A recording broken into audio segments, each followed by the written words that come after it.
Olá, irmãos, a paz do Senhor.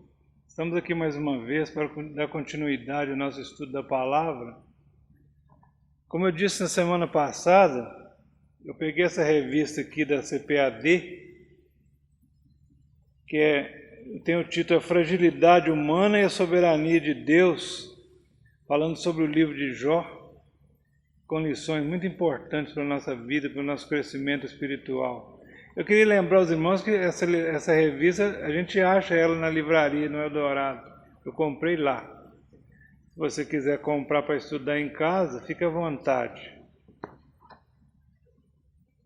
Semana passada nós falamos, na primeira lição aqui, algumas coisas sobre Jó, que vamos dar continuidade na lição de hoje. E a lição de hoje começa com uma pergunta: quem era Jó? Jó capítulo 1, versículo 1. Havia um homem na terra de Uz, cujo nome era Jó. E aí começa uma lista de virtudes, de qualidades de Jó. Jó, que como vocês sabem, em Hebreus capítulo 11, foi considerado um dos heróis da fé. Um homem que teve uma fé inabalável. À medida que a gente vai caminhando no livro de Jó, a gente vê o diferencial desse homem diante de Deus. Num tempo que poucos conheciam a Deus, Jó tinha um compromisso com Deus. Primeiro aqui diz assim que era um homem sincero. Jó era um homem sincero. Como está difícil achar sinceridade nas pessoas nos dias de hoje.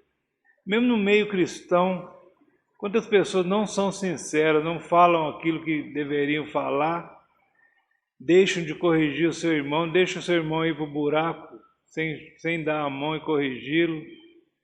Às vezes para não, eu não posso ofender o meu irmão, e muitas vezes deixa a coisa desandar. A correção está pouca. Há alguns anos atrás a gente, como cristão, tinha que andar mais seguro. Hoje em dia está tudo muito liberado. Segundo, ele era um homem reto e temente a Deus. Temer a Deus. Quando eu conheci o Evangelho, eu pensava que temer a Deus era ter medo de Deus. Eu li certa vez sobre a história de Martim Lutero.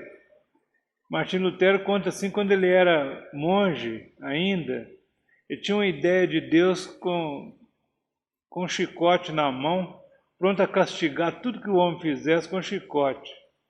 Então ele tinha medo de Deus. Muitas pessoas têm medo de Deus. Eu tenho medo de ser castigado por Deus. Eu tenho medo de Deus me castigar, me corrigir, me matar. Muitas pessoas pensam assim. Nós precisamos entender que Deus é amor e que nosso relacionamento com Ele é pautado na sinceridade do nosso coração. Quando Davi pecou, que o profeta Natan chegou na casa de Davi e contou aquela historinha para ele, falou assim: olha, rei, havia um homem muito rico que tinha muitas ovelhas e o servo dele tinha uma ovelhinha só que ele criou no colo com todo carinho. Um dia esse homem rico resolveu comer uma ovelha e comeu a ovelhinha do pobre. E Davi se irou e falou assim: esse homem é digno de morte. E o Natan falou assim: esse homem é você. Você cometeu esse erro. Você tinha tudo que você quis, eu te dei. Mas você não contentou com tudo que tinha. Te dei mulheres à vontade, você teve que usar a mulher que não era sua. Então Davi baixou a sua cabeça naquele momento e falou assim: verdadeiramente eu errei. Irmão, quanta virtude há numa pessoa sincera que reconhece os seus erros. Talvez reconhecer o erro é mais importante do que propriamente pedir o perdão. Quando você reconhece que errou, a Bíblia diz assim: aquele que encobre as suas transgressões nunca prospera, mas aquele que confessa e deixa, esse alcança a misericórdia de Deus. Então confessar, reconhecer, essa sinceridade do coração é muito importante. Essa retidão, reto e temente a Deus. Um homem que se desviava do mal. Como é difícil às vezes desviar do mal. Esse mal que a Bíblia fala é exatamente o que a gente gosta. É o pecado, como eu preguei aqui um dia, que o pastor Charles sempre cita, aquele pecado chamado pecado de estimação. Pode tocar em tudo na minha vida, menos naquilo que eu gosto. Isso aqui não, porque isso aqui é que me dá prazer. Então, esse desviar do mal aí. Tem uma historinha que eu já contei algumas vezes. Eu vou repetir para ilustrar essa parte. De um rei que estava procurando um guia para a sua carruagem. E formou-se uma fila de candidatos. E o rei chamava um por um e conversava com eles, fazia uma sabatina. E perguntava, quando você está dirigindo a carruagem, que há um buraco na estrada, onde você passa, um fala assim, rei, eu passo bem pertinho do buraco, eu sou perito em guiar a carruagem. E chamava outro, perguntava, e outro dizia, eu passo com meia roda dentro do buraco, eu sou bom nesse negócio, nunca caí num buraco. E o rei foi perguntando, e a fila foi acabando, por fim, chegou um e o rei falou assim, quando você está dirigindo a carruagem, existe um buraco na estrada, qual a distância que você passa do buraco? Alguns já disseram que passa até com meia roda dentro do buraco. E o rei disse assim, eu passo o mais longe possível, rei. Se possível, eu mudo até de estrada para evitar passar perto do buraco. Então o rei falou assim, você está contratado. O pecado é a mesma coisa, irmãos. O erro na nossa vida, a gente precisa evitar, porque senão ele nos pega. Desviar do mal. Diz também o primeiro versículo que Jó era pai de 10 filhos. Tinha 7 filhos homens e 3 mulheres. Homem rico tinha 7.000 ovelhas, 3.000 camelos, 500 juntas de boi. 500 juntas de boi, é bom lembrar que uma junta são 2.000 bois, então, né? Que tinha. 500 jumentas, muitíssimos servos a seu serviço. Era considerado na época o homem mais rico do Oriente. Um homem próspero, abençoado, homem rico, tinha muitos bens materiais, ainda tinha essas qualidades que nós lemos no início aqui, de homem sincero, reto e temente a Deus, que desviava do mal. Então era verdadeiramente alguém que merecia ter um livro escrito em seu nome. Uma história comovente, uma história escrita de maneira poética, que nos chama bastante atenção, que nos abençoa também, porque existem aqui exemplos a ser seguidos, né? Um homem que mesmo conhecendo a Deus só de ouvir falar, procurava ser justo e íntegro. Muitas vezes nós batemos no peito dizendo que somos cristãos, que conhecemos a Deus, que conhecemos a palavra de Deus, e não temos essa retidão. Jó conhecia Deus só de ouvir falar. Não sei quem falou de Deus para Jó, mas Jó tinha somente esse conhecimento que existia um Deus, que era Pai amoroso e misericordioso, que abençoava aqueles que o seguiam, e Jó seguiu a Deus cegamente, conhecendo só de ouvir falar. Sua prosperidade, com certeza, era consequência do favor de Deus. Tiago, capítulo 1, verso 17, nos diz assim, e toda boa dádiva, todo dom perfeito vem de Deus, descendo do Pai das luzes, em quem não há mudança nem sombra de variação. Irmão, não tem dúvida, não existe nem sombra de dúvida, que tudo que é bom vem de Deus. Tudo que é proveitoso vem de Deus. Tudo que faz bem para a nossa vida vem de Deus. Deus é bom.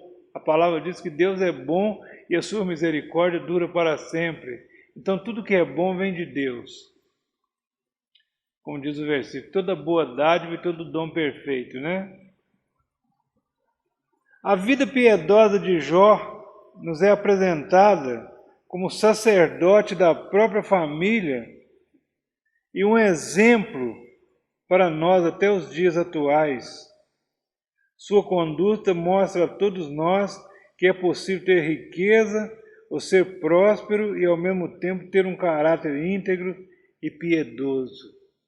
Como dissemos na última lição, que Jó era sacerdote da sua família, o que nos leva a crer que o livro foi escrito antes, ou que Jó viveu antes dos patriarcas Abraão, Isaque e Jacó, antes de Moisés, porque na época de Moisés, que foi escrita a lei de Moisés, existia o sacerdócio levítico, e nessa época aqui não existia ainda o sacerdócio, e Jó é que ministrava sobre a sua família, sobre os seus filhos.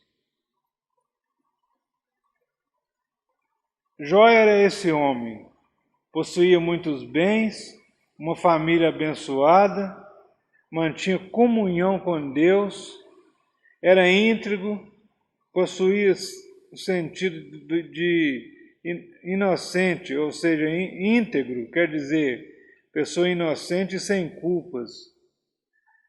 Tem um salmo que diz assim: bem-aventurado aquele cujo pecado é perdoado e que Deus não lhe imputa culpa alguma. Como é bom nesta vida caminhar sem culpa. Quando você levanta pela manhã, se examina de alto a baixo, examina sua consciência, seu pensamento, tudo que você praticou e pensa assim: estou isento de culpa, não fiz nada que possa magoar o Senhor. Como é bom viver nessa situação. Então Jó possuía esse sentido de inocência, de não ter culpa de coisa alguma. E reto fala de direito, de irrepreensível.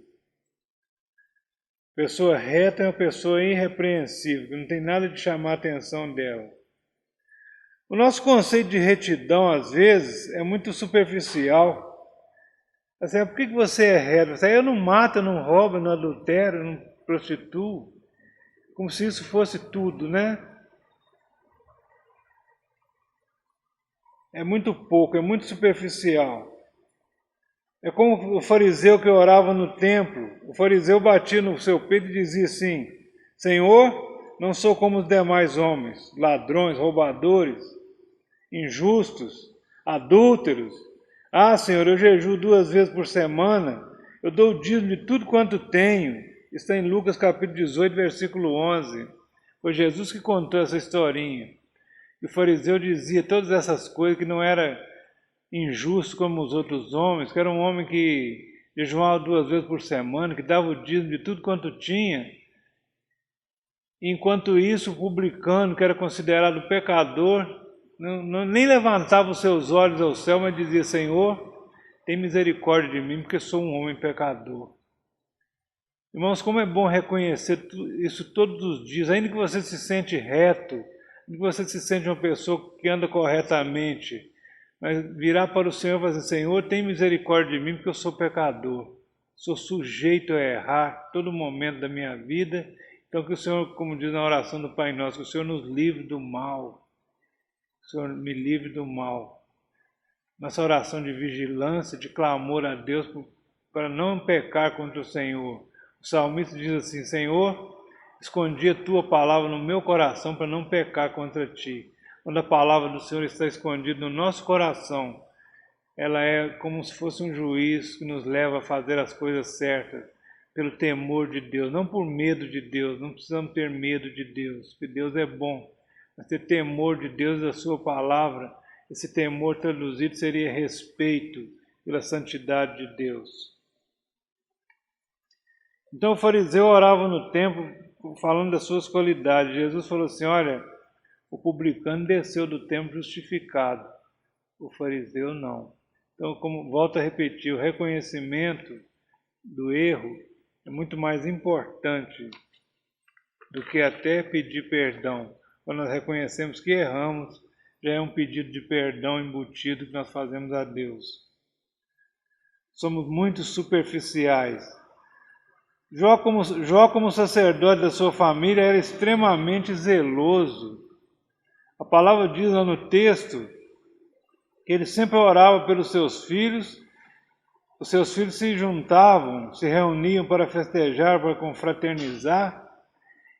A cada turno ia na casa de um dos irmãos, se juntavam para ali fazendo um banquete juntos, e quando terminava esse turno, a Bíblia diz que Jó orava, jejuava e oferecia sacrifício pelos seus filhos e dizia: porventura eles tenham blasfemado contra Deus, eu vou oferecer um sacrifício para que Deus os perdoe. Então era um sacerdote zeloso antes da lei de Moisés, antes da lei do sacrifício. Jó já sacrificava pelos seus filhos para livrá-los do mal. Então Jó era esse homem.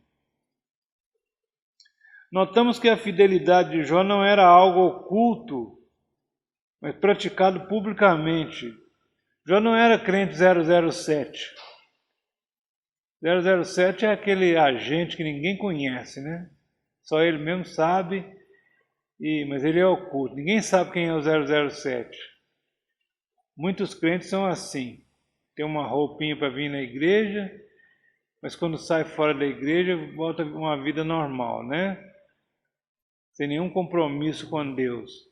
Jó tinha compromisso com Deus. Todos os seus conterrâneos sabiam da sua retidão e o elogiavam. Todos os seus conterrâneos sabiam o compromisso que Jó tinha com Deus, como ele era sincero e reto diante de Deus da sua crença.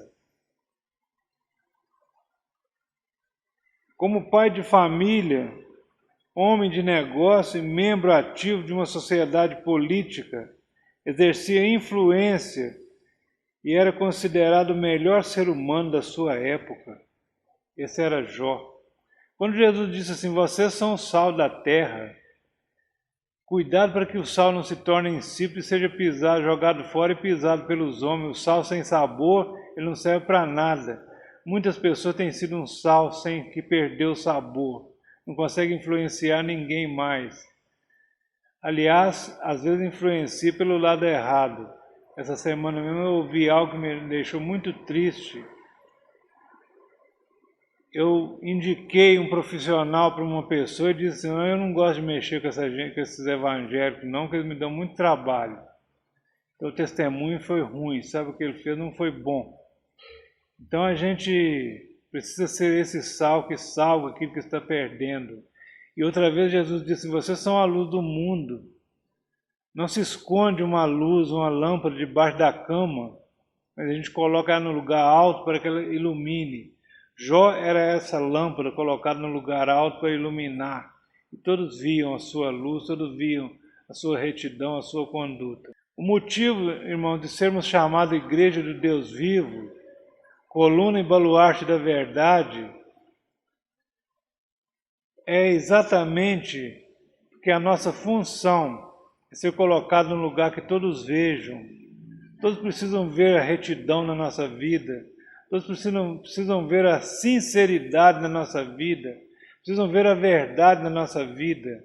Nós precisamos ser verdadeiros. Nós precisamos ser exemplo para aqueles que nos acompanham, que nos veem todos os dias. Então Jó, como pai de família, como homem de negócio, como membro da política, da sociedade da sua época, ele exercia influência e era considerado um homem bom, talvez o melhor homem da sua época. Um exemplo para nós.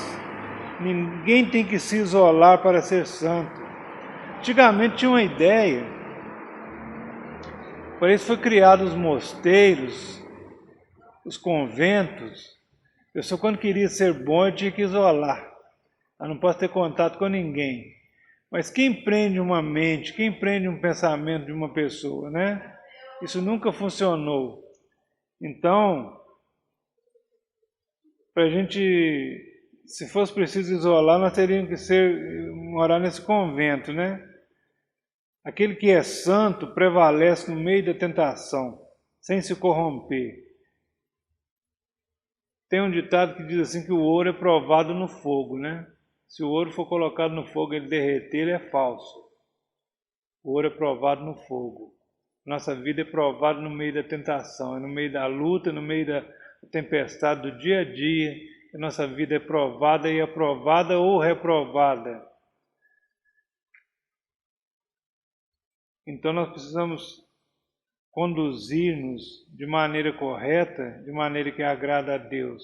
Não por medo de Deus, mas por temor à sua santidade.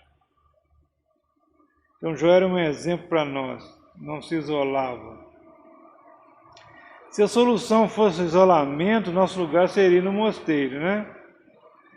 Jesus disse em Mateus capítulo 10, verso 16, Jesus estava instruindo os seus discípulos que eles iam evangelizar o mundo e de pregar o evangelho em toda a terra, até os confins da terra. E Jesus disse aos seus discípulos: eu estou enviando vocês como ovelha no meio de lobos. Você já imaginou o que é enviar uma ovelha no meio dos lobos? É sinal que os discípulos iriam enfrentar muitas coisas difíceis, muitas situações difíceis, como enfrentaram mesmo. Muitos foram mortos, muitos foram decapitados, serrados ao meio, crucificados, alguns até de cabeça para baixo. Sofreram as consequências de ser fiel a Deus. Foi como ovelha no meio dos lobos verdadeiramente. Esta é a proposta de Deus para as nossas vidas. Não dar nenhum valor a essa vida aqui, mas a vida eterna ser mais importante para nós. Algumas características da vida de Jó, ou na vida de Jó. Caráter, prosperidade e piedade. Só entenderemos a vida desse gigante da fé a partir desses pontos. É possível ser próspero e ter um caráter diferenciado. Jesus falou certa vez que é muito difícil um rico se salvar. Falou assim que era mais fácil passar um camelo no fundo de uma agulha do que um rico se salvar. Então os discípulos ficaram intrigados com aquela palavra e falaram assim: mas como pode ser isso, Senhor? Ele falou assim: é porque o rico se apega na riqueza. Ele acha que dinheiro pode comprar tudo. Ele pode resolver tudo com dinheiro. Na verdade, a coisa não é bem assim. O caráter, o bom caráter tem mais valor do que a riqueza, do que o dinheiro, né? Jó tinha riqueza, tinha prosperidade, tinha um caráter diferenciado. Então o que é preciso? Nós precisamos ser prósperos, mesmo não sendo ricos. Tem pessoas que são ricas, só tem dinheiro. Só o dinheiro, mais nada. A riqueza não consiste só no dinheiro, a verdadeira riqueza, a verdadeira prosperidade não consiste naquilo que eu tenho no bolso ou no banco, mas no meu caráter. Se eu tiver um bom caráter, existe bom caráter e mau caráter, não existe pessoas sem caráter, eu tenho ele bom e tenho ele ruim. Se eu tiver um bom caráter, eu posso ajudar a muitos tendo pouco e receber no final da minha carreira aquela palavra de Jesus: você foi fiel no pouco, eu te colocarei sobre o muito. Entra no gozo do teu Senhor. O que Jesus disse àqueles fiéis, né? Ter um caráter irrepreensível, mesmo que isso te custe a cabeça. Aí me lembrei de João Batista, né? João Batista viu Herodes passeando com a cunhada, com a mulher do seu irmão, e falou assim: isso não é lícito para você, viu? O que não é lícito? Você andar com a mulher do seu irmão, você está em adultério. E Herodes mandou prendê-lo. E mesmo sabendo que era um homem santo de Deus, numa situação inusitada, mandou decapitá-lo. João Batista perdeu a cabeça porque falou a verdade, mas ele não deixou de chamar a atenção de Herodes. Muitas vezes nós nos poupamos, negligenciamos, pecamos por omissão. Deixamos de salvar aquele que está indo para o buraco, e lá em Ezequiel diz assim que o sangue dele será sobre a nossa cabeça.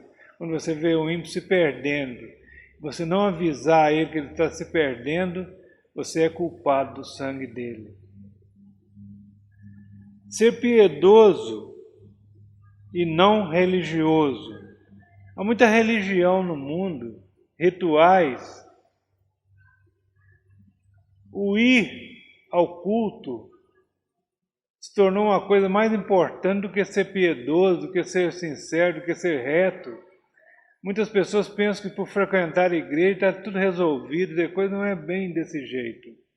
Precisamos atentar para isso. Temer a Deus e desviar do mal. Aquele que teme ao Senhor e se desvia do mal, porque Deus e o mal não combinam, não podem caminhar juntos. passar o mais longe possível do pecado, como a história que eu contei da carruagem. Passe mais longe, mude de estrada. Se nessa estrada que você está passando tem um tropeço, tem algo que vai te fazer pecar contra Deus, muda de estrada, passe por outro caminho e se livra dessa tentação, desse mal que te rodeia. A palavra nos diz que devemos lutar contra o pecado que tão de perto nos rodeia, né? Nos assedia. Nós somos assediados todos os dias pelo pecado e exatamente aquilo em que nós temos fraqueza. É o que mais nos tentam todos os dias, né? As dificuldades aumentam. E para terminar, eu quero falar sobre o exemplo de Sansão. Sansão brincou com o pecado até ser subjugado por ele. Sansão tinha uma força fenomenal. Certa feita ele matou 1000 homens com uma queixada de jumento. Ele sozinho matou 1000 homens. E começou a brincar com o pecado, fazer coisas que não agradavam a Deus. E cada vez que ele brincava, ele conseguia voltar atrás e recuperar o perdido. Até que um dia não deu mais. Até que um dia, nessa brincadeira com o pecado, a Dalila o persuadiu. Ele contou tudo sobre a sua vida para Dalila. Falou assim: eu sou nazireu de Deus. Ele contou a verdade. Sou nazireu de Deus desde o ventre da minha mãe. Meu cabelo nunca foi cortado, por isso eu tenho essa força fenomenal assim. Mas se cortar o meu cabelo, eu perco a força. Dalila falou assim: então é assim, né? E fez ele dormir no seu colo e chamou aqueles homens ali, os filisteus. Eles cortaram o cabelo de Sansão. Quando Sansão acordou, ele levantou depressa e falou assim: vou vencer mais uma vez. Ele não tinha mais força, foi subjugado, teve os seus olhos furados, não enxergou mais e começou a servir de graça para aquele povo. Eles o colocaram no moinho. O moinho era puxado por bois, mas eles colocaram Sansão ali para puxar aquele moinho. E o povo rindo de Sansão. No final ele teve um momento de força novamente para vingar os seus olhos, como ele pediu a Deus, mas ele perdeu a sua vida, perdeu o seu ministério, perdeu o que Deus tinha planejado para Sansão, ele perdeu por causa da brincadeira com o pecado. Então, irmãos, o pecado é algo que, se a gente brincar com ele pode acabar com a nossa vida. Eu contei também para os irmãos certa feita, vou contar só isso para terminar hoje. Quando eu trabalhei na Fundação Ezequiel Dias, lá tem muitas cobras, aqueles serpentários, e lá tinha uma sucuri de 8 metros, que eles alimentavam de coelho. Eles colocavam o coelho junto com ela lá no cercado, e ela não comia o coelho imediatamente. Aquele coelho ficava ali morando com a sucuri. E hora corria para lá, corria para cá, a sucuri mexia, ele corria, escondia. Mas e ainda ele acostumava com ela. E eu cheguei a ver dias em que o coelho estava dormindo em cima dela. Ela enroladinha, o coelho dormindo em cima da cobra. Tinha perdido o medo, ela já não oferecia mais perigo para ele. Até que um dia ela acordava com fome, ela enrolava nele, quebrava ele e engolia. Então o pecado, ele vai tomando lugar na nossa vida e vai nos envolvendo, e a gente perde o medo do perigo. Quando chega um dia, ele nos dá uma rasteira e acaba com a nossa vida. Por isso é preciso buscar a retidão, a sinceridade do coração, falar a verdade, andar com Deus irrestritamente, como Jó andou, e ter um testemunho para deixar para a nossa posteridade. Meus queridos, por hoje é só. Até a próxima semana. Que Deus abençoe a sua vida. Você possa aprender bastante na leitura desse livro, dessa lição. Que a vida de Jó seja realmente um exemplo para as nossas vidas. Nós possamos ficar mais sábios após estudar essas lições. Deus te abençoe em nome de Jesus.